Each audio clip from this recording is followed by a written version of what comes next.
बिस्मिल्लाहिर्रहमानिर्रहीम। अस्सलाम वालेकुम। Welcome to easy cooking with Naureen. आज मैं आपके साथ क्रिस्पी आलू टिक्की की एक ऐसी रेसिपी शेयर करने जा रही हूँ जिसे मैंने अपने तरीके से बनाकर तैयार किया है। आप भी बहुत बार आलू की टिक्की तो आपने अपने घर में बनाई होगी। आज आप मेरे तरीके से एक बार आलू की टिक्की को बनाएं, आपको मज़ा ही आ जाएगा। बाहर से बहुत ही क्रिस्पी और अंदर से बहुत ही चटखारेदार और फ्लेवरफुल बनकर तैयार होती है। अगर आप भी मज़ेदार क्रिस्पी आलू टिक्की को ट्राई करना चाहते हैं तो इस रेसिपी को ज़रूर सेव कर लें, क्योंकि मैं आपको इसी रेसिपी में इसे फ्रीज़ करने का तरीका भी बताऊंगी, जिसे आप रमज़ान के लिए भी महफूज कर सकते हैं। बनाकर फ्रीज़ कर लीजिए और जब आपका दिल चाहे आप इसको फ्राई कर लीजिए।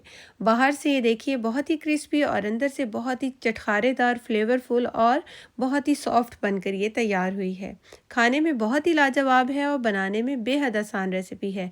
तो इस रेसिपी को एक बार तो आप ज़रूर ट्राई कीजिएगा। अच्छी लगे तो लाइक और शेयर ज़रूर कीजिएगा। यहाँ पर मैंने 1 से 1.5 किलो के करीब ये आलू लिए हैं, जिसका मैंने अच्छी तरह से छिलका उतार लिया है। आप चाहें तो छिलके के साथ भी इसको बॉईल कर सकते हैं।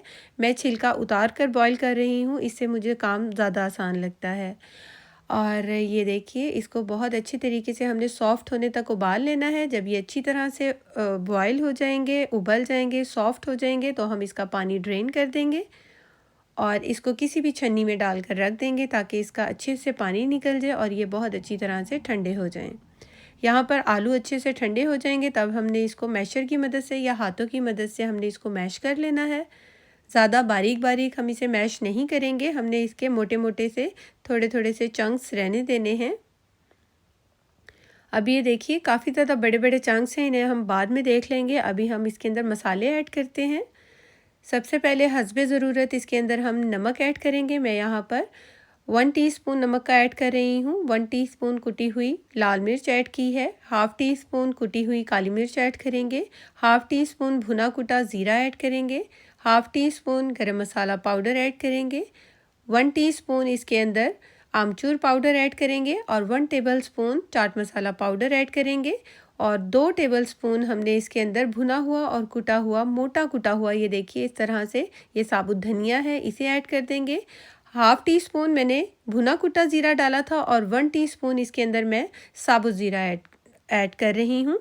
और यहाँ पर मैंने 1 टेबलस्पून अनारदाना लिया था, जिसको मैंने कूट लिया है, और इसको ऐड कर देंगे। आधे नींबू का जूस इसके अंदर ऐड कर देंगे। और अब हम इसके अंदर ऐड करेंगे 2 मीडियम साइज़ के मैंने प्याज लिए थे, जिसको मैंने बारीक बारीक सा चॉप कर लिया है, इसे ऐड करेंगे। 2 से 3 हरी मिर्चों को भी काट कर ऐड कर देंगे। और अब हम यहाँ पर ढेर सारा हरा धनिया ऐड करेंगे। तकरीबन 1 पंच के करीब ये हरा धनिया था, इसे ऐड कर देंगे।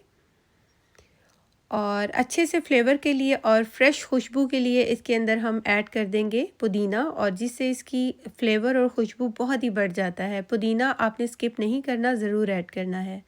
अच्छी तरह से अब हम इन सब मसालों को इसके अंदर मिक्स कर देंगे। और ये देखिए बड़ा बड़ा जो आलू होगा उसको हम हाथों की मदद से हल्का सा दबाकर तोड़ देंगे। हमने इसके आलू के जो चंक्स हैं थोड़े थोड़े रहने देने हैं। मैं आपको दिखाती हूँ कि कितने कितने चंक्स मैंने इसके अंदर छोड़े हैं, कुछ इस तरह से, ये देखिए। और इसी तरह से हम अच्छे तरीके से सारे मसाले को आलू के अंदर मिक्स कर देंगे। जब ये सारा मसाला अच्छे से मिक्स हो जाएगा तो हम इसको टेस्ट कर लेंगे, ताकि हमें नमक और मिर्च का अंदाज़ा हो जाए कि हर चीज़ इसके अंदर परफेक्ट है। तो फिर हम इसका अगला स्टेप करेंगे। यहाँ पर सब चीज़ें इसकी बिल्कुल ठीक हैं। अब हम इसकी टिक्कियाँ बनाना शुरू करते हैं। आपको जिस शेप की पसंद हो आप बना लीजिए। सबसे पहले हम उसकी एक बॉल सी बनाएंगे और इसके बाद इसको हमने इस तरह से प्रेस कर देना है, तो ये इसकी राउंड गोल टिक्की बन जाएगी। मैंने यहाँ पर कोई भी आप एक ट्रे ले लीजिए। मैंने यहाँ पर कटिंग बोर्ड लिया है और उसके ऊपर मैंने एक लेयर रख दी है टिक्की की, आलू टिक्की की। इसके ऊपर मैंने प्लास्टिक शीट रखी है, फिर एक लेयर रखेंगे, फिर प्लास्टिक शीट रखेंगे। इस तरह से आपने जितनी भी लेयर बनानी होंगी आप इजीली बना सकते हैं। और जब ये अच्छे से फ्रीज़ हो जाएंगी तो फिर आप इसको किसी भी ज़िप-लॉक बैग में डालकर आप इसको फ्रीज़ कर सकते हैं। और पूरे महीने के लिए आप इसको फ्रीज़ कर सकते हैं। ये ना तो इसका जायका ख़राब होता है और ना ही इसके फ्लेवर में किसी किस्म का कोई फ़र्क आता है। और ये देखिए हमने यहाँ पर फ्रीज़ करने के लिए टिक्कियों को तैयार कर दिया है। कुछ टिक्कियाँ मैंने ओवल शेप में बनाई हैं और ये देखिए ऊपर नीचे रखी हुई है, लेकिन फिर भी एक दूसरे के साथ ये जुड़ी हुई नहीं है। मैं आपको अभी चेक करवाती हूँ। यहाँ पर मैंने मैदा ले लिया है थोड़ा से मैंने ब्रेड क्रम्स लिए हैं और यहाँ पर मैंने एक अदद अंडे को अच्छी तरह से फेंट कर रख लिया था। ये पहला तरीका है टिक्कियों को फ्राई करने का। सबसे पहले हम इसको एक मैदे में डालेंगे और अच्छे से इसकी कोटिंग कर देंगे। इसके बाद हमने अंडे की इसके ऊपर अच्छे तरह से कोटिंग कर देनी है पूरे तरीके से, और इसके बाद हम सूखे हाथ से ब्रेड क्रम्स की कोटिंग कर देंगे। इस तरह से अच्छे तरीके से हमने इसकी कोटिंग करनी है और ये तैयार हो गया है। अगर मैं कोटिंग करके इनको फ्रीज़ करूँगी तो फिर एक ही फ्लेवर के हमारे फ्राई होंगे। विदाउट कोटिंग के हम 3 डिफरेंट फ्लेवर में इसको फ्राई कर सकते हैं। तो यहाँ पर ऑयल को अच्छी तरह से मैंने गर्म कर लिया था मीडियम फ्लेम पर, और अब हम 1 से 1.5 मिनट इसको एक साइड पर मीडियम फ्लेम पर हमने फ्राई करना है टिक्की को, और 1 से 1.5 मिनट ही हम दूसरी साइड से इसको फ्राई करेंगे। अच्छा सा प्यारा सा गोल्डन कलर आने पर हम इसको निकालते जाएंगे, और जैसे जैसे मज़ीद जगह बनती जाएगी हम मज़ीद टिक्कियाँ इसके अंदर ऐड करते जाएंगे। अगर आपने डिफरेंट फ्लेवर में इसको फ्राई करना है, आप इसी टिक्की को आप बेसन में फ्राई कर सकते हैं। बेसन का अच्छा सा थिक सा पेस्ट बना लीजिए और उसके अंदर फ्राई कर सकते हैं, या फिर आप अंडे को फेंट लें, खाली अंडे के साथ भी आप टिक्की को फ्राई कर सकते हैं। लेकिन इस तरह से जब आपने टिक्की को फ्राई किया होगा तो आप इसकी चाट भी बना के खा सकते हैं, यानी कि टिक्की चाट जो होती है।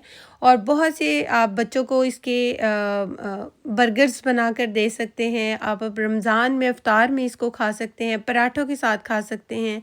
बहुत ही ज़बरदस्त ये लगती हैं आलू की टिक्कियाँ। ये देखिए हमारी आलू टिक्की बनकर तैयार हो गई है। 2 डिफरेंट फ्लेवर मैंने आपको फ्राई करने के बता दिए हैं और एक से मैंने फ्राई कर लिया है, और ये चेक कीजिए कितनी ज़बरदस्त ये फ्राई हुई हैं। और इसको आप पुदीने की चटनी के साथ, पुदीने और दही की चटनी के साथ सर्व करें तो बहुत ही अमेजिंग लगती हैं। बहुत ही ज़बरदस्त इसका फ्लेवर आता है, बहुत ही चटपटी और चटखारेदार लगती हैं ये। और ये चेक कीजिए कितनी बेहतरीन सी ये टिक्कियाँ बनकर तैयार हुई हैं। होपफुली आपको मेरी ये रेसिपी पसंद आई होगी। रेसिपी अच्छी लगी हो तो इसे लाइक, शेयर और मेरे चैनल को सब्सक्राइब ज़रूर कीजिएगा। Thanks for watching. अल्लाह हाफिज़।